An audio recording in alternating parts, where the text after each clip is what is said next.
A very good afternoon to you. It is the 10th of January 2016. Welcome to the Weekend at 1. My name is Najma Ismail. Let us take a look at the highlights this hour. You are mutilating the Constitution. Opposition MPs tell their Jubilee counterparts. Opposing factions agree on the composition of South Sudan's new-look cabinet. And Tanzania justifies deportation of illegal foreign workers.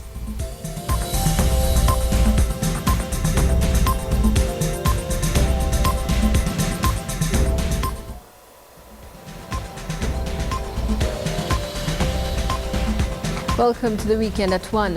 Now, the uproar surrounding the Judicial Service Act of 2015 continues, with a section of ODM MPs accusing the executive of interfering with other arms of government. MPs Paul Otuoma of Funyula and Agustino Neto from Diwa are faulting the Jubilee government for misusing their numerical advantage to water down gains attained in the Constitution.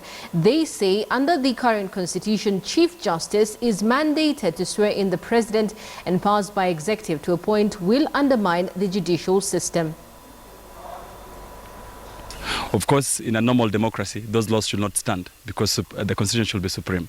But we are watching a place where even there's disregard for the laws of the land by the same judiciary.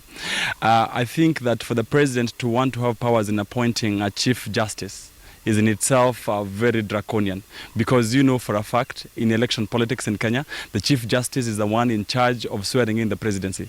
So why would Uhuru be keen in terms of monitoring and appointing the person who's going to be swearing him in the presidency in 2017? Immediately you start seeing now the executive encroaching on the judiciary through saying that you want to appoint the Chief Justice, through trying to manipulate systems about the police.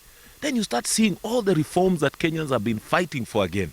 That we want an independent police force that all of us can have confidence in. We want an independent judiciary that all of us can have confidence in. Immediately now you start reversing that. And that was the wish of Kenyans. By trying to say that it's not working. Automatically that means you're undermining the very same systems that were supposed to be solving for us some of the historical problems that we have been having in this country.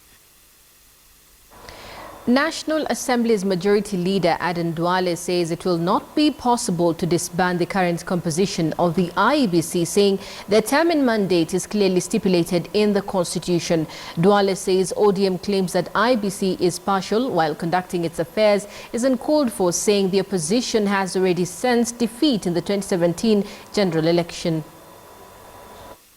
Raising IEBC, recruiting new commissioners is in Article 88 of the Constitution. So there's nowhere, there's nowhere Raila Odinga and Uhuru Kenyatta and William Ruto and Musalia Mudavadi and will sit together under a tree in the old PPG and agree on the names of the commissioners. Nothing like that. The new Constitution has provided a very clear roadmap. A very clear roadmap in how the IEBC will be selected. Because he lost 2013, then he wants to dissolve Isaac-led. For your information, the current commissions was constituted, negotiated, agreed by one Mwai Kibaki and Raila Odinga. So, in fact, these are his commissioners. So, we are telling him, go to the field, go to Kenyans, ask for votes. If they want to give you votes, they will give it to you. COTU Secretary General Francis Atwoli says the meetings that have now become common, where members of a certain community visit the home of Deputy President William Ruto, is a recipe for dividing the nation. Atwoli is also warning Western legislators against joining President Jubilee's party blindly. Kwa hivyo wanakimbia, wameenda Sugoi, wameenda wapi, wacha waende. Lakini wakati wa mvua yoni cheka. Are dividing us. Ruto is not the president of the Republic of Kenya. My loyalty to Uhuru, to the president, is direct. Your loyalty to your head of state is direct, not through anybody else. Because when Kibaki was going, he left his sword in the hands of Uhuru Kenyatta to protect us, not somebody called William Ruto. Yes! Yes! Yes!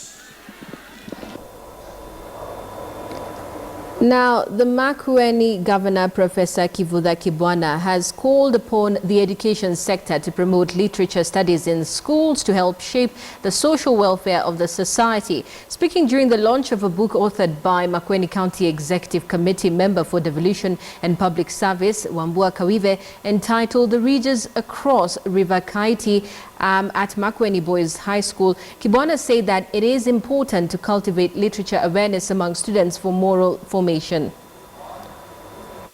That people got the same grades. When you check what they're going to do afterwards, there's a difference. So what makes that difference?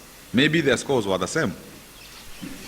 So I think as we read these books, and as we see the life in these books, and as we try to mimic the points which are important in those characters, because I believe I can even write a book and there will be characters there who will be better than I can be.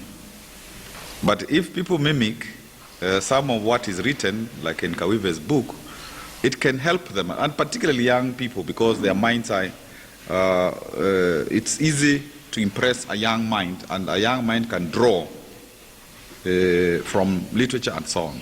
The Regions Across River Kaiti is a parable of life. It's a parable of the experiences that all of us have. All of us have rivers to cross. All of us have ridges that we live in. All of us have got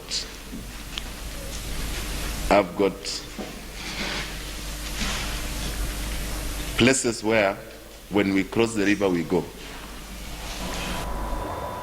The warring parties in South Sudan have finally come to a consensus on various ministerial posts in a new cabinet.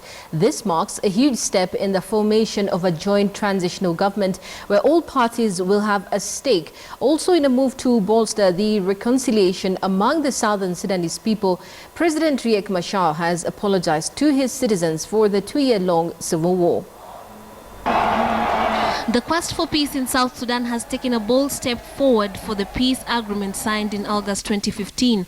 Warring factions have agreed on how to share ministerial positions in a transitional government. Moving on to sports, the national sevens rugby team is hoping to keep the momentum running in the remaining legs of the World Rugby Series. Shujaa, who currently lie 9th on the series log, are hoping to make it out of the group stages in the upcoming leg in Wellington.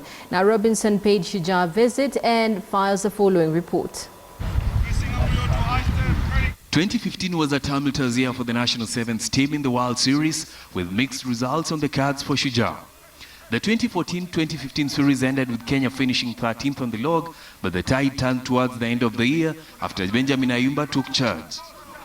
Shujaa booked a spot in the Rio Olympics, but were left battered in the first leg of the 2015-2016 series in Dubai.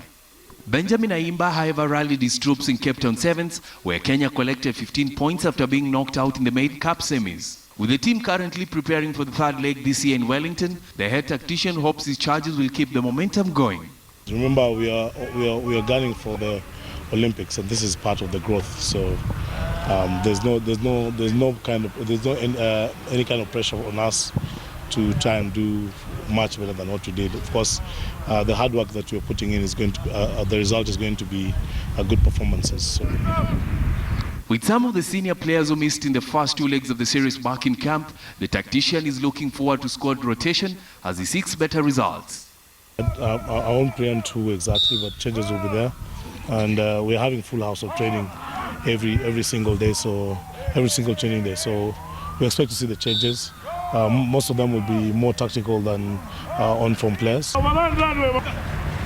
Kenya has been placed in the same group as Australia, Canada and Portugal, and Shujaa are hoping to make it out of the group stages in Wellington. Of course, we always want to do one better, but our initial bit is to try and top that pool first. Like I said in the beginning of the season, it will be very exciting to top as many to top our pool as many times as possible this season. That puts us in a very good position. So our first and foremost is to top that pool. The head tactician is expected to name his squad in a fortnight. Last one down, stay low! Stay low! Finished 2015 with momentum, having accumulated 20 points from the first 2 legs of the series. But in 2016, all eyes will be on Benjamin Ayimba's squad to see if they can keep the momentum going in the remaining legs of the series. Robinson Okenye, KTN Sports. Well, thank you very much for watching the Weekend at 1. Top of the hour, more news will be coming your way. My name is Najma Ismail.